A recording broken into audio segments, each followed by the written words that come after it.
We are not finished yet today. We've got some exciting artist talk with Michelle Sound, so thank you for being here.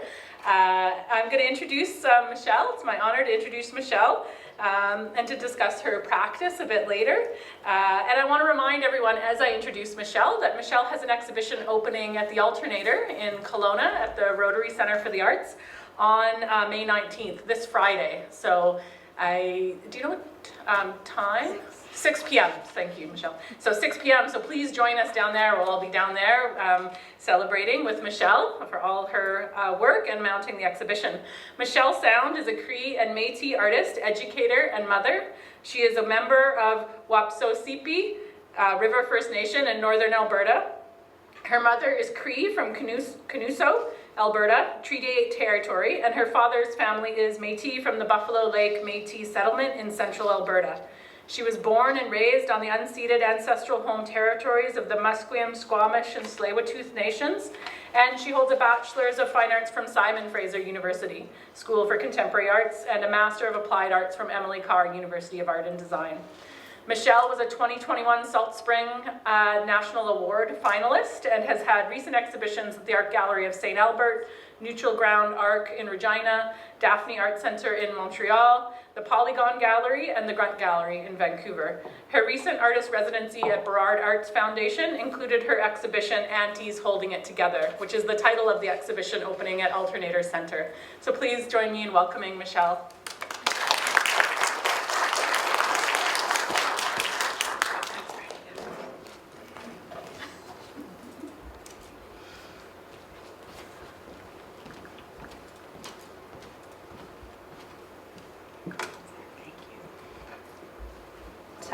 Hello.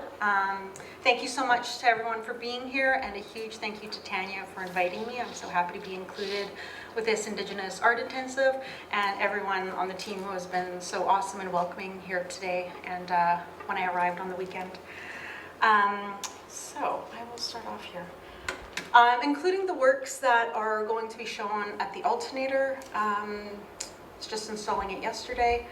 And I will take a minute here to situate myself because I always start talking about my moms and I never really fully explain why. So it's not really what this piece is about, but I have to explain my mom's. This piece is about my mom, Elizabeth Parrish, who raised me. She is the older sister of my birth mom, Teresa Sound. Teresa passed away when I was 10. But I was always raised with my mom Liz since the hospital. And actually I was supposed to be adopted out, and at the hospital after I was born, my birth mom Teresa asked if she wanted to raise me, and my mom on the spot said yes. And yeah, so I went home straight from the hospital. She had 3 teenagers. My brothers and sisters are 11, 14 and 15 years older than me, so there was nothing there, and I came home and I slept in a dresser drawer for the first bit.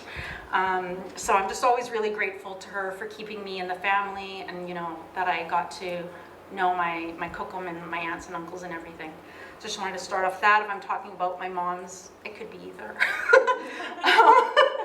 This one is a piece called Me Mama Hates Fish But Works in the Cannery. And this one is really just a thank you to my mom, Elizabeth. Apparently I'm going to get emotional about this.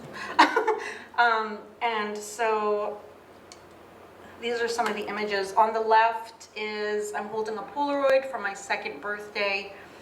And I'd always grown up, my mom hates eating fish, just hates it. She has 2 son-in-laws who are fishermen. We had fresh, delicious salmon all the time, and we would have to fry my mom up a steak every single time. She will not do it. So then years later, I was hearing about how she worked in the Richmond cannery, and I was shocked. I was just like, you hate fish. Is that why you hate fish? And she was like, no, I just always hated it. And I was like, why? How could you work in the cannery? And she was like, well, I had to take care of you kids. So she's working every day with like something she hates and the smell and everything. And I was just really amazed, you know, like seeing that kind of motherly love and the kind of sacrifices you do to take care of your kids. So this is the cannery in the background, the white and red building, and then a photo of my birthday, just about how, yeah, you take care of your family. And then she was very young when she moved to Alberta. Moved from Alberta. She was about 22 and already had 3 kids.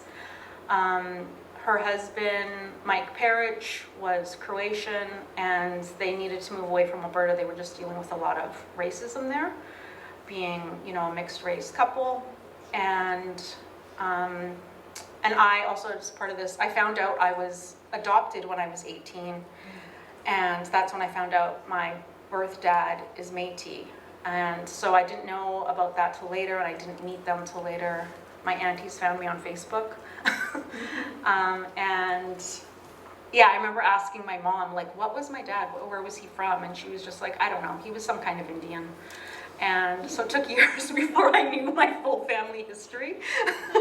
But you know, she worked really hard to like keep me in the family, and I will always be grateful for that. And then this other image is in Steveston. These are boats in the background, some of the fishing boats, and then the giant grain elevator in the town that she's from Canuso. And so that's like the highlight of the town, the big marker, this grain elevator.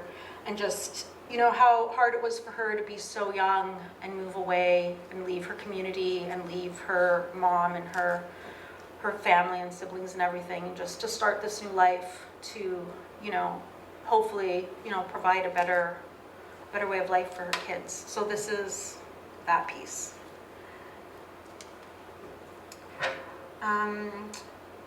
So during the pandemic, I was able to start to make a lot of work. I am a single mom, and I work full-time in post-secondary.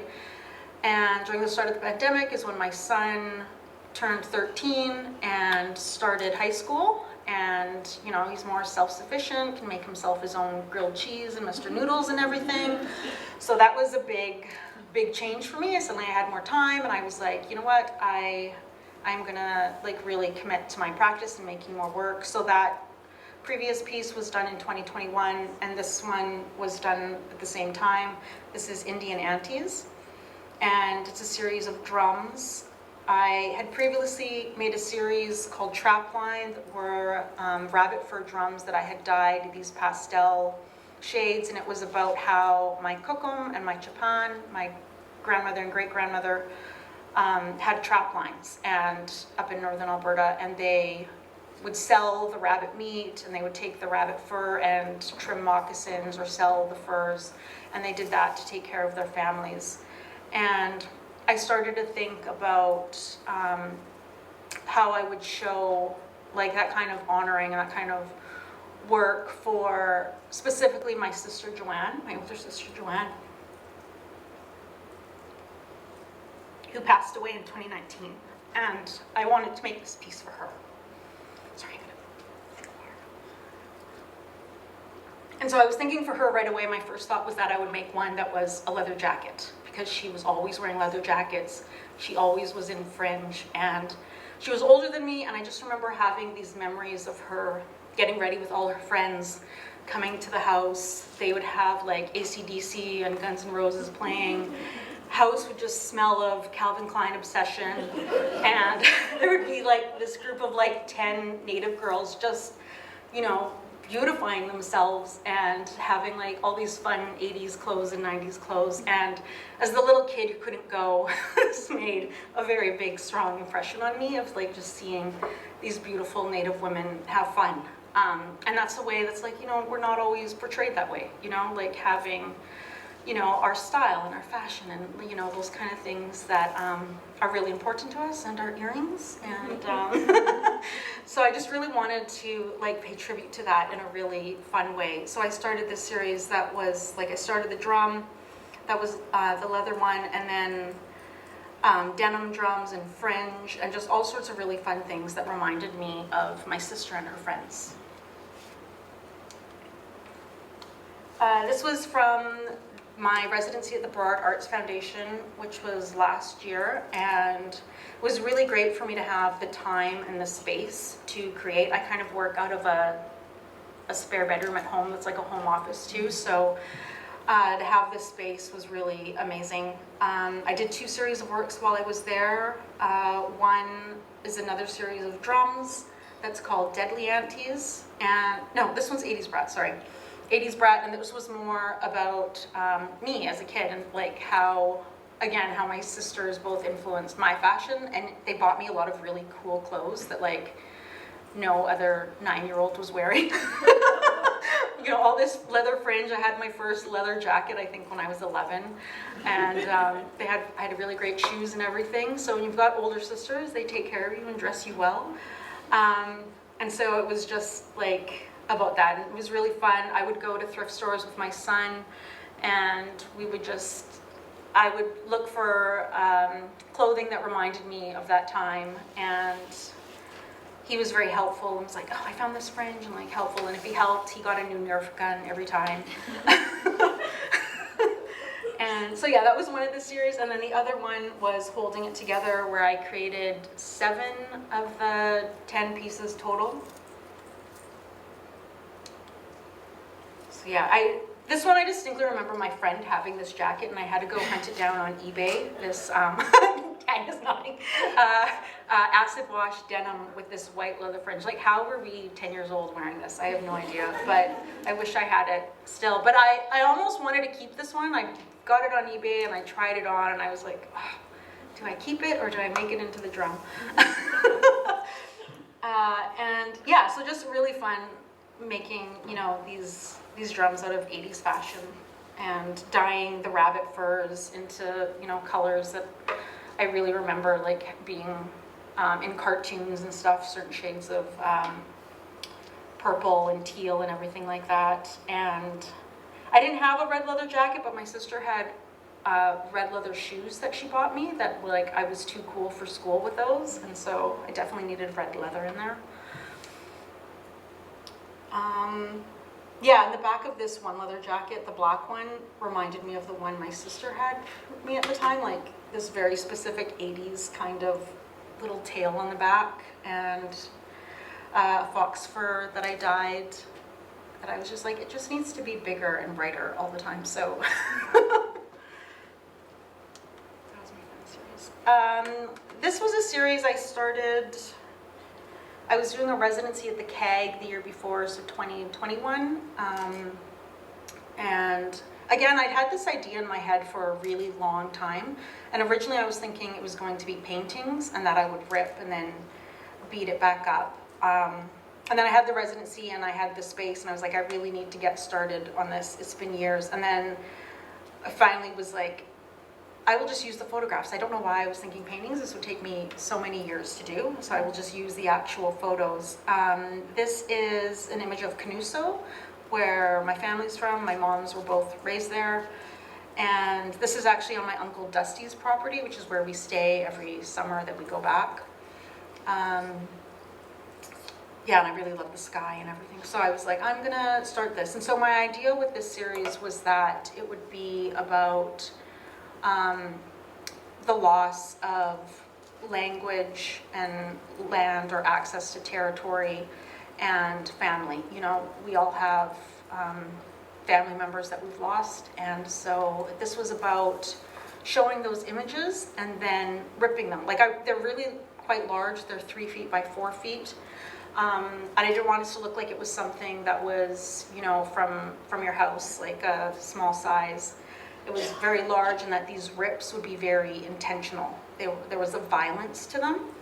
And then a sewing and a mending back together, which is like, I was thinking is the work we have to do when we have to live with these losses on a daily basis. And they can't be ever fully healed or covered, which is why for me it was really important that the rips be visible, and that the beadwork and other materials used, this is caribou tufting, that it not fully fill in the holes, that they still had to be visible and not look decorative. It was not my idea that these were decorative pieces. It was actually the beadwork and the embroidery thread, caribou tufting, porcupine quills, that these are what was holding it together, that our stories and our art is what is filling in these gaps.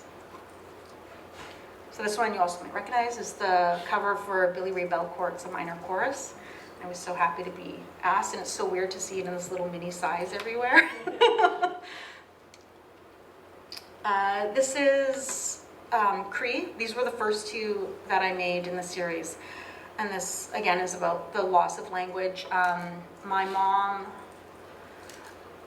was not taught Cree by her mom and dad, but she was taught by her cousin, kind of sneakily. So they had a cousin who didn't go to residential school. My mom didn't go to residential school. My mushroom became enfranchised, so he signed away his treaty right when my eldest aunt was going to be taken away. He made sure he had gone, and so he wanted to make sure none of his kids did. So they did not teach their children Cree, but like I said, my mom had been taught by my Auntie Joanne, kind of on the sly there. But she never taught it to us, and that was mostly because her husband, Mike Parrish, whenever he heard her speaking Cree, he would say, "Speak English, you're in Canada."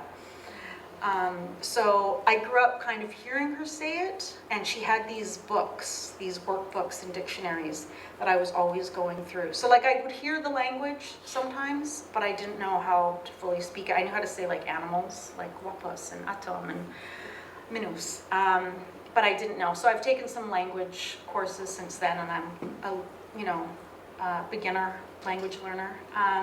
So it was just about that kind of loss and so this was the first one, and I started by really ripping up words that I could not even begin to guess at how to pronounce them. Some of them I knew, like Canuso's on there, and some of the words I knew, but other ones I couldn't figure out how to break it up and how to say it out loud in Cree. This is an image of my mushroom and kukum. We kind of found this image later after they had both passed, so I'd only seen it recently, and one of my uncles had it, and so I was really so excited to see this image because there's very few pictures of my mushroom and kukum together. My kukum is Della Sound. She was from Canuso as well, and my mushroom is Sam Sound, and he was originally his family was from the States. And so, yeah, this is them walking on the streets of Edmonton, and I love this image because, yeah, they both just look so great. I love their clothes. And so I've known how to tuft for a very long time, probably 10 years, and it was never a part of my practice. I didn't do, jewelry or any kind of thing like that, and I didn't want to start because, being a single mom, my time is very limited, and so I was like, if I had time to create something, it was going to be my art and not, I didn't do beadwork or tufting in that way. So I've been really happy to start to use that knowledge that I have. I've taught workshops and everything, and so to include it in my own work has been really great. And beadwork, like I said, I know how. I'm not very good at it.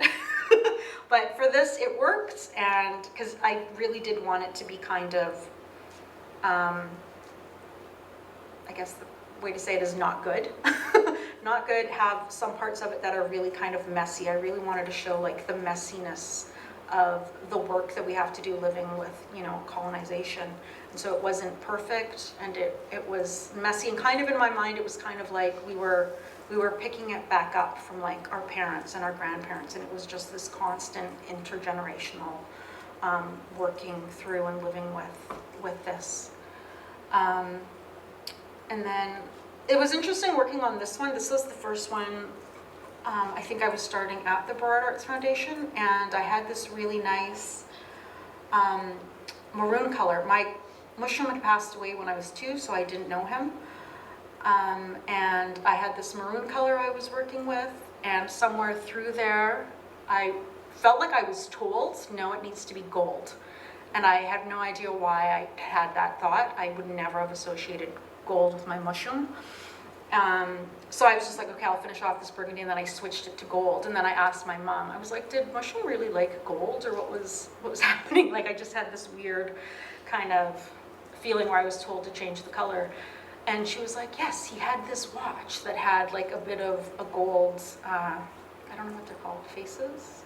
And it had, on that, and he was so proud of it. And then she started to tell me stories about him, because I don't hear about him a lot, about how he loved to work with wood.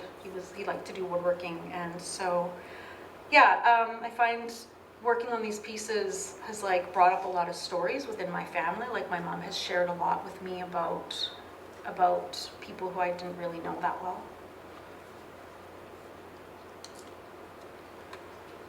This is an image called Kids, and this is my birth mom, the one here of just her, that's her. That's Teresa, and I did know her. She did live with us off and on until she passed. And then, you know, these are the 5 younger kids. My Mushroom and Kokum had 10 kids total, so these are the younger 5 who have, you know, sadly, they've all passed on. Of the 10 kids, currently there's two living. And just working with these images and talking to my mom and, you know, finding out more stories and just thinking about, you know, the kind of losses and the kind of lives they lived was something that was, you know, unexpectedly hard for me when I was growing up. I should have known, but was still very hard to actually initially make these rips and decide where they were going, and also not know where they were going. Like, I don't fully have control of the rips while I'm doing them, so I accidentally, and I had to apologize so many times, I accidentally ripped off my Uncle Sammy's head entirely on that. But yeah, so it's been healing for me in that way too, just to like hear more about them. Yeah, so this one, I think this is, yeah, on the back there's some invites that have this image on it as well. This is a piece that has just been installed in Edmonton. Sippy Kiskisu remembers far back. I was asked to create a public art piece for a transit shelter in Edmonton, which I really loved because my art had never been shown in Edmonton, and that's where my kokum lived. And so I spent all my summers out there, and we lived out there for a year. And so I just, you know, I was in Edmonton a lot. It's where a lot of my family lives. And so I'm really grateful for the opportunity to have some work shown there. On the left is the work called Canuso, and the far right is the work called Strawberry Creek, and those are both landscapes from my territory, Treaty 8 territory. And this is, sorry, I'll zoom on the next one here. This is the central image. This is a map of the Papas Chase Band in Edmonton. This is the survey, the Indian Affairs survey map that they did. So the Papas Chase Band, they traveled back and forth between Treaty 8 and Edmonton. They were back and forth all the time. And in researching this, and we had been told we had family from this reserve, but I wasn't sure how. So I actually went through all the band lists, and I found, I think it's my great-great-grandmother, La Rose Gaudu, was from this band. And when I see her in art, like when researching her, she was always listed as Métis. And it turns out she wasn't. She was Cree, and she was a member of this band. But when they illegally enfranchised it, people either had to move to another band nearby, or they had to accept Métis scrip. So then they were given a cash payment, and they gave up their treaty rights. So this band, shortly after it was created, you know, the settlers in Edmonton decided that it was too close to the city of Edmonton. It was in the south side, and that they wanted that land. And Frank Oliver, who owned the newspaper, was really pushing the city and the government to disband this, to get rid of this reserve, and was actually encouraging people, settlers, to just go squat on the land. He was basically like, what can they do? You go there, build a home, they can't move you after that. And so that's what was happening. So shortly after this band was created, it was illegally disbanded. And the descendants of this band are still fighting to have their treaty rights recognized and to receive compensation, basically, for this land theft. It's flanked on either side by this one image that was cut in half that I found in the Alberta archives, and it's of the Alberta Parliament buildings, or where that land, where they are now. And so it's very close to where the band would have originally have been, and this was a couple years after it had been disbanded. So you can still see like the Indigenous presence on the land. Teepees are still there, people are still there, even though they were not supposed to be legally, according to the government, they were not supposed to be there. And so just talking about that history, because I find even when you're in Edmonton, a lot of people still don't know this history, and why the Papas are still fighting for their rights. So this is a really large piece, 3 feet by 6 feet, and yeah, it was. It's going to be in an upcoming show at the Seymour Art Gallery that I think opens on Saturday, and like the opening is on May 28th, and so I'm happy that it can finally be seen. Even though it was installed in Edmonton, I still haven't seen that piece. The opening reception is in August, and I'm hoping it's not like graffitied over and everything by the time I get there. But yeah, it was a really great opportunity to, like I said, make a piece about where my family's from. And I'm going to be continuing this series with the maps of Swan River. My great-great-grandmother had moved back to Swan River and married in, and that's how she had treaty again. And then I also am a descendant of Michelle Calahoo, who was the chief of the Michelle Band, also just north of Edmonton, like near St. Albert area, and they were also enfranchised under, really questionable circumstances in the 50s, and so they're also fighting to get their treaty rights recognized as well. So I'll be doing a series around that and maps, although none of them will be as large as this piece because this was a complete nightmare to make. I had to move stuff around my house, move bookshelves, and move things around because it just took up an entire wall, basically, in my house. So the other ones will be smaller. I've got some of them here in the studio that I'll be starting. Very excited. And these are some details from it. Like I said, the beadwork, when it was, kind of falling like that, I just decided to leave it. It's really supposed to be, messy and showing that the rips are there. And the caribou tufting. These ones I didn't dye myself, so really bright, vibrant colors that I loved working with. Yeah, I'm still trying to always keep some of the rips visible. These are some of the works that I'm working on now. I just started, I think I made the first drum maybe 2 weeks ago as a test, and I'll be working on that during my residency here with the Indigenous Art Intensive. I absolutely love the giant room that I get to work from and the darkroom space. So yeah, I make a lot of drums and really wanted to make Siano type ones. I wasn't sure if it was work. I honestly should have just DM'd Tanya and found out if it would work. It's definitely a messy process, but yeah, so I was just working with some medicine. So there's sweetgrass. I found when I was testing it out, braided sweetgrass didn't show up as anything, so I just kind of had it unbraid it and kind of throw it around basically, and that's why it kind of looks like kind of waves or strands in there, and then some sage, and just making these kind of medicine prints that are all about connection to the land and working with the natural materials of the elk hide. So they have been a lot of fun and stress. This was one I tried. This is an image from up in my territory again, up by Canuso, and trying negative transfers, and was really happy this worked out as well. It's a tiny one. This one is a tiny little drum, like 8 inches, because like I said, was testing a lot of these and just like, please work, because these are going to be expensive mistakes. So I was happy this worked out, and looking forward to trying it on just like some unstretched hide as well, and having medicines surround the image as well. And these are the ones that I've made since I've been here. Yeah, I really love the process and just how they come out so different. Like these were made at the exact same time, using a lot of the same kind of floral, and just they turn out so different every time. So that's what I'll be working on when I'm here. And then, yeah, website and Instagram. Thank you so much.